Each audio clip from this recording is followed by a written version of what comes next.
What's up, nerds? I'm Tom, and today we're going to talk about the Between Two Castles of Mad King Ludwig expansion, Secrets and Soirees. Jeez, that name is a mouthful, and I didn't even say it right. So this expansion doesn't add a lot, but that's actually kind of a good thing.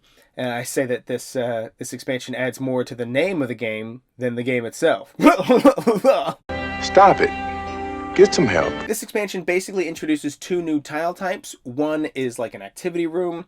It is the first one that kind of introduces the idea of like negative points in a way, and the other one basically just copies other rooms. So the activity room will give you 4 points if it's completely orthogonally surrounded, but each tile has another tile type, like the yellow rooms or the blue rooms or the sleeping rooms, whatever, that if that tile is anywhere in the 9 tiles surrounding this one, then the tile's only worth 1 point instead. Like, it's kind of negative points, but it's just, it has something that this tile does not want to be near these other tiles, so it adds a little bit more restrictiveness. And when you build 3 of the activity room, you get to place a bonus room. I don't remember what it's called, but it'll give you points for every of a specific tile that is in the neighboring castles. So you're actually going to be getting points for something that not just you and your partner building the castle are doing. And I think that's really clever. That's a really nice addition, a new twist. So I guess you can technically say there's 3 new tile types, but it's a special room or whatever, so the only way you can get it is in that special way. It's not something you're just going to draft normally. And then the secret rooms, all they do is they copy whatever room they're pointing at. They have an arrow that points up or down or left or right or whatever, and it's an exact copy of the room it's looking at, which is kind of cool because first of all, it helps you get to that 3 of the same type or 5 of the same type bonus a lot faster. And you can kind of break rules a little bit by having secret rooms go underground that normally other rooms of that type can't go underground. And you can stack up points a whole lot, because if you have a secret room pointing at a secret room pointing at a secret room that's pointing at a really good tile, well, then you have a bunch of that really good tile.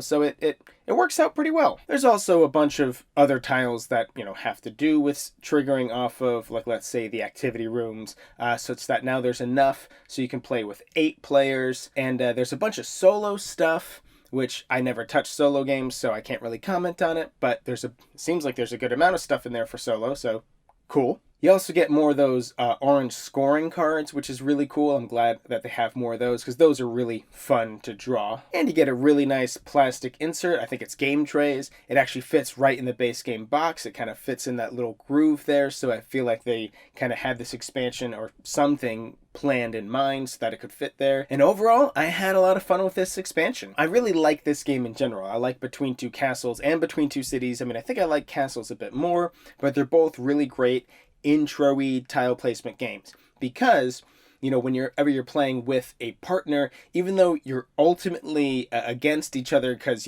only one person is going to win, the fact that you get to work with somebody and somebody gets to help you out through all of your turns, if you don't know the game that well, don't worry, your partner's going to be there to help you out, and you guys can discuss and see why things get points, depending on where they go and stuff. So it's really great intro-y type game. And I actually did teach Between Two Castles of Mad King Ludwig to several people, several brand new players, with this expansion. So I think this expansion is a really nice auto-include. Now, granted, I don't want to praise it too much because I don't really feel it's like essential.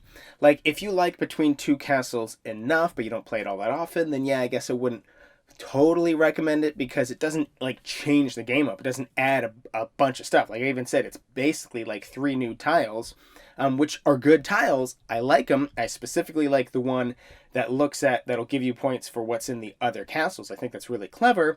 But again, it's not game breaker or game changer. I wouldn't say this is essential. But by that same token, I mean, there's no negative to getting it. Again, since I have it mixed in with my set now, and I don't think I'm ever going to, unmix it and pull it out and try and play just the base game again. So, it's the most middle of the road recommendation I can give, but I think it's really good, an easy mix in, but not necessarily essential. And yep, that's pretty much it. I'm going to put a purchase link for the base game and the expansion in the description box down below. Go ahead and get yourself a copy. Also down there is going to be a link for Game Toppers. They're a sponsor for Neverboard Gaming. Also down there is going to be a link for subscribing, because if you subscribe to our channel, then you'll never be bored.